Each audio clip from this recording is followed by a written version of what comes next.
ہر شہید کی ماں، ہر شہید کا بھائی اور ہر فوجی جوان کے جو 55 سینٹی گریڈ سے لے کے -55 سینٹی گریڈ کے اوپر دھرتی ماں پاکستان کی عزت وقار اور احترام اور 26 کروڑ پاکستانیوں کو سکون دینے کے لیے صبح جناب سرحدوں کے اوپر ہے، ان کے دل دکھے۔ کیا کہا صاحب بہادر نے؟ صاحب بہادر کہتے ہیں کہ تمہاری پیٹی، فورسز کی پیٹی شوق سے پہنتے ہیں لوگ تنخواہ کے لیے، اور جب تنخواہ لیتے ہیں تو پھر اس کے اوپر اگر شہید ہو جاتے ہیں تو اس کے اوپر اتنا تمہیں کیا اعتراض اور کیا گلہ اور کیا ماتم اور کیا دکھ۔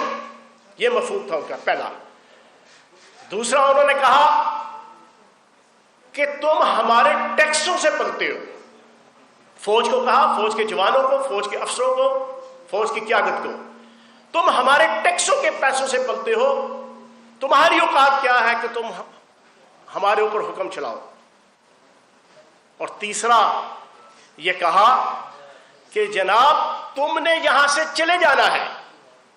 ہم نے یہاں پر سدا رہنا ہے، اور ہم حقیقی جمہوریت کے لیے جدوجہد کر رہے ہیں۔ مولانا فضل الرحمان صاحب، پورا پاکستان جانتا ہے کہ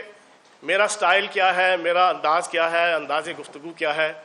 لیکن میں آج بڑے ادب کے ساتھ، دلیل کے ساتھ آپ کے سامنے کچھ باتیں کروں گا، غلیل کے ساتھ نہیں۔ اپنا ٹپیکل جو میرا سٹائل ہے میں اس کو ابھی فی الحال ایک سائڈ پہ رکھ رہا ہوں۔ میں آپ سے پوچھوں گا کہ پاک فوج کے جوان اور افسر تنخواہ کے اوپر کام نہیں کرتے۔ آج کی میری پریس کانفرنس سب سے پہلے تو میں اس کو نام کروں گا میجر عدنان حیدر شہید کے اوپر، اس ایس ایس جی کے کمانڈو، اس جرأت مند، اس دلیر کہ جس نے جب اپنی بنو کے اوپر فتنۃ الخوارج، فتنۃ الہندوستان، جس کی بنیاد مولانا فضل الرحمان صاحب کی پارٹی نے اور اس کی ایم ایم اے کی قیادت نے 2002 کے اندر رکھی، جس کا میں آئی وٹنس ہوں، اس بنو کے اندر جب اٹیک کیا انہوں نے تو اپنے فوجی جوان کی جان بچانے کے لیے اس SSG commando major Adnan Haider نے اپنے آپ کو اس کے اوپر ڈال کر اپنی جان جانے آفرین کی سپرد کی تھی۔ وہ 1,00,000 2,00,000 کی تنخواہ کے لیے نہیں کی تھی۔ آج کی press conference major Adnan Haider شہید کے نام، آج کی پریس کانفرنس آج سے 3 دن پہلے ایس ایس جی کے کمانڈو تحسین شہید خزدار کے اندر شہید ہوا، اس کے نام کہ جس نے 5 دہشت گردوں کو جہنم رسید کرنے کے بعد سینے پہ گولی کھا کے شہادت لی۔ 50,000 لاکھ کی تنخواہ کے لیے نہیں، 26 کروڑ پاکستانیوں کو سکون دینے کے لیے، میری ماؤں، بہنوں، بیٹیوں کی عزتوں اور عصمتوں کو اس ہندو فوج کی اور اس ہندوتوا کی سرکار کی جناب ناجائز خواہشات کے رستے میں بند باندھنے کے لیے اس نے دی۔ اور آج کی پریس کانفرنس تحسین شہید کے اس والد کے نام، جس نے اپنے بیٹے کی میت پہ کھڑے ہو کے جھوم جھوم کے نعرے لگائے، پاکستان زندہ باد، جیوے جیوے پاکستان، راج دلارا پاکستان، آنکھ کا تارا پاکستان، اول و آخر پاکستان، ہم سب کا پیارا پاکستان، سب سے پہلے پاکستان، اس طرح ہاتھ لہرا کر تحسین شہید کے باپ نے 50,000 کی تنخواہ کے لیے جنا یہ نعرے نہیں لگائے تھے۔ آج فیاض چوہان کا بیٹا -55 کی جناب سینٹی گریڈ کے اوپر کشمیر کے بارڈر کے اوپر، سیاچین کے بارڈر پہ اگر کوئی قربانی دے رہا ہے تو اس نے تنخواہ لینے کے لیے نہیں بھیجا۔ مولانا فضل الرحمان صاحب، اور مولانا فضل الرحمان صاحب، آپ نے اس بیان کے ذریعے سے نبی پاک صلی اللہ علیہ وآلہ وسلم سے لے کے خلفائے راشدین سے لے کے آج تک مسلمانوں کے تمام شہداء کی تصدیق کی ہے۔ میں ایک اللہ پاک کے کرم سے لٹریری خاندان سے ہوں اور دیوبند خاندان سے ہوں، جس کا تم ناجائز تاج اپنے سر پہ بٹھا کے اپنے پورے خاندان کو پالنے لگے ہو۔ نبی پاک صلی اللہ علیہ وسلم کے دور میں مسلمانوں کا اصول ہے مال غنیمت تقسیم ہوتا تھا تمام فوجیوں میں، وہ کیا تھا؟ حضرت ابوبکر صدیق رضی اللہ عنہ کے دور میں تمام جنگوں اور غزوات میں مال غنیمت تقسیم ہوتا تھا فوجیوں میں، جوانوں میں، وہ کیا تھا؟ پھر سیدنا حضرت عمر فاروق رضی اللہ عنہ نے باقاعدہ فوج کی تشکیل کی، تمام افسران جوانوں کی پراپر اندراج کر کے مسلمانوں کی ہسٹری میں پہلی دفعہ فوج کا جناب تنخواہ مقرر کی، وہ کیا تھی؟ آج تک جتنے پاکستان سے لے کے مسلمان جتنے شہید ہوئے سارے کے سارے جناب اس وقت سے لے کے آج تک تنخواہ کے اوپر ہوتے ہیں۔ آپ نے پوری تاریخ اسلام کے شہداء کی تصحیح کی ہے یہ بات کر کے۔ آپ نے اکیلے پاکستان آرمی کے فوجی جوانوں، افسروں اور پاکستان کی سیکورٹی فورسز اور پولیس کے جوانوں اور افسروں کی تصحیح نہیں کی، آپ نے پوری امت مسلمہ کے 1400 ساڑھے 1400 سال میں جتنے شہید ہوئے آپ نے ان کی بے حرمتی کی ہے۔ مولانا فضل الرحمان صاحب، آپ کہتے ہیں کہ جناب پیٹی اس وجہ سے پہنی ہے کہ تنخواہ لینی ہے۔ تنخواہ تو سیاستدان بھی لیتا ہے، تنخواہ تو بیوروکریٹ بھی لیتا ہے، تنخواہ تو ڈاکٹر بھی لیتا ہے، تنخواہ تو انجینئر بھی لیتا ہے، تنخواہ تو ہر شخص لیتا ہے۔ تو سیاستدان سے ہم پوچھیں گے کہ آپ تنخواہ لے کر اپنے پورے خاندان کو جو پروموٹ کرنے لگے ہیں، آپ کے بیٹے نے اسی جلسے میں کہا کہ جناب حقیقی جمہوریت کے لیے ہم جنگ لڑ رہے ہیں۔ او خدا کے بندے، تمہارا باپ 55 سالوں سے جے یو آئی فضل الرحمان کا امیر ہے، اور کون سی جمہوریت؟ دنیا کی کسی جمہوریت میں مجھے بتاؤ، دنیا کی کسی جمہوریت میں کہ جہاں پر 2 ٹینیور سے زیادہ وزیر اعظم اور صدر ہوتا ہو، 5-6 سال سے زیادہ کوئی پارٹی کا سربراہ ہو، 55 سال سے،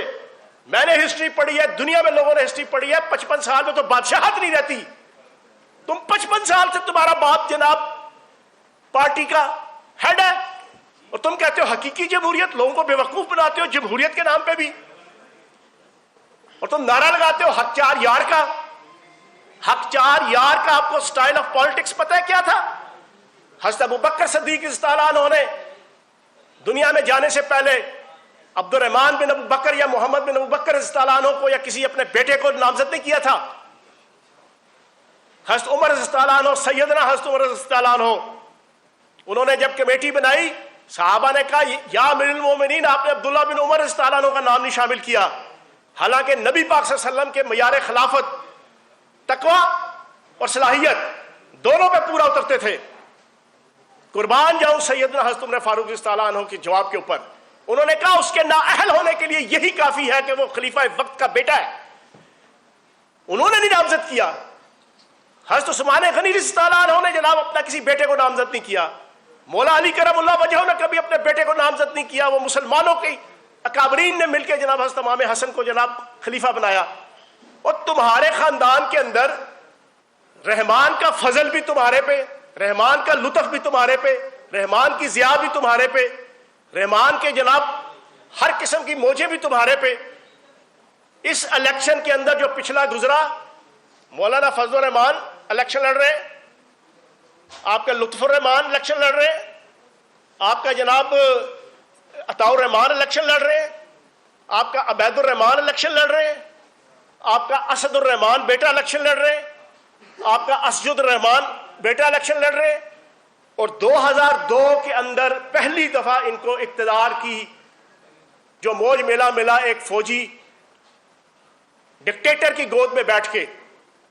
انہوں نے اپنے خاندان کے 14 بندے ایم این اے، ایم پی اے، سینٹر، وزیر اور مشیر بنوائے۔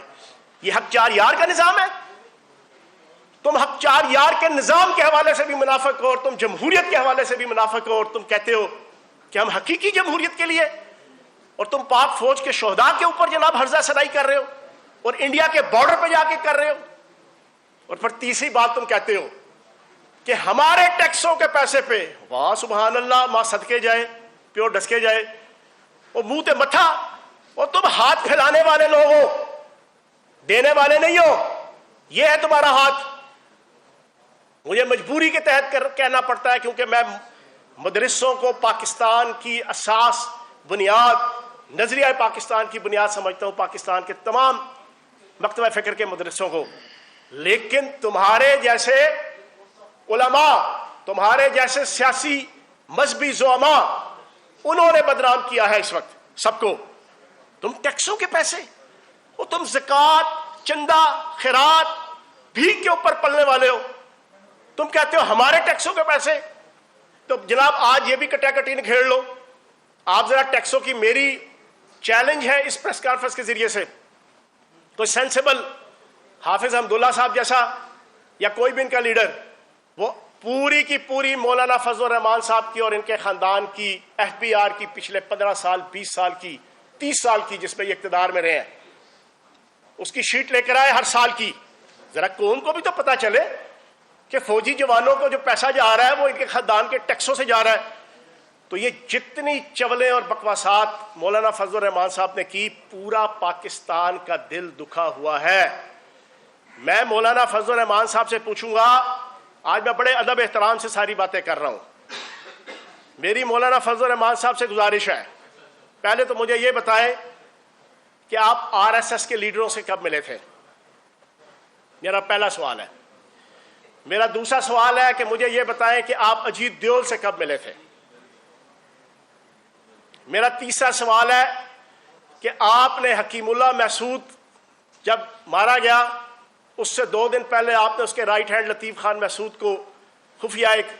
افغانستان کا وزٹ کر کے ملاقات کی تھی، اور پھر اس کے بعد 2 دن کے اندر اٹیک ہوا اور حکیم اللہ محسود چلا گیا.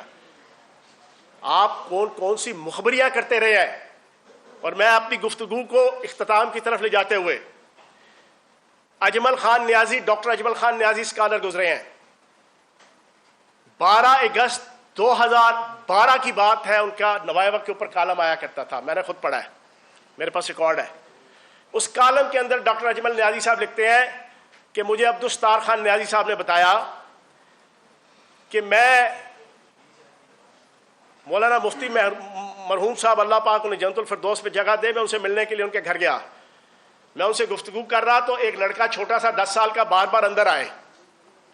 مولانا مفتی محمود صاحب اس کو دھتکار کے برا بلا کہہ کے باہر نکال دیں. 1 دفعہ 2 دفعہ 3 دفعہ، چوتھی دفعہ کیا تو مولانا عبدالستار خان نیازی صاحب نے بڑے ادب سے پوچھا مولانا مفتی محمود صاحب سے کہ مولانا یہ کون ہے، کیوں آپ بار بار اس کو برا بلا کہہ کے باہر نکال رہے ہیں؟ تو مولانا مفتی محمود صاحب نے کہا کہ یار یہ میرا بیٹا فضل الرحمان ہے، یہ میرے مخالفوں کو میری مخبریاں کرتا ہے، میری باتیں سن سن کے. اور تم بچپن سے مخبر ہو، تمہارے باپ کی گواہی ہے کہ تم مخبر ہو. کبھی عالمی اسٹیبلشمنٹ کی مخبری کرتے ہو، کبھی کس کی کبھی کس کی. اب تم یہ کہنے لگے ہو، اور تیسری سے بڑی اہم بات کی، کہتے ہیں جلسے میں غصہ کیسے دکھا رہے ہیں؟ او بھائی تمہارے خلاف ایکشن ہو رہا ہے، بی ایل اے کے خلاف ہو رہا ہے، جو کنفرم کتے ہیں، جو کنفرم فطرت الخارج ہے، جو کنفرم فطرت الہندوستان ہے، جس کو بالی ووڈ سے لے کے اجیت دیول، جے شنکر، راج ناتھ، مودی، سارے کے سارے برملا کہہ رہے ہیں کہ ہم بلوچستان کو علیحدہ کرنے کی تحریک چلا رہے ہیں.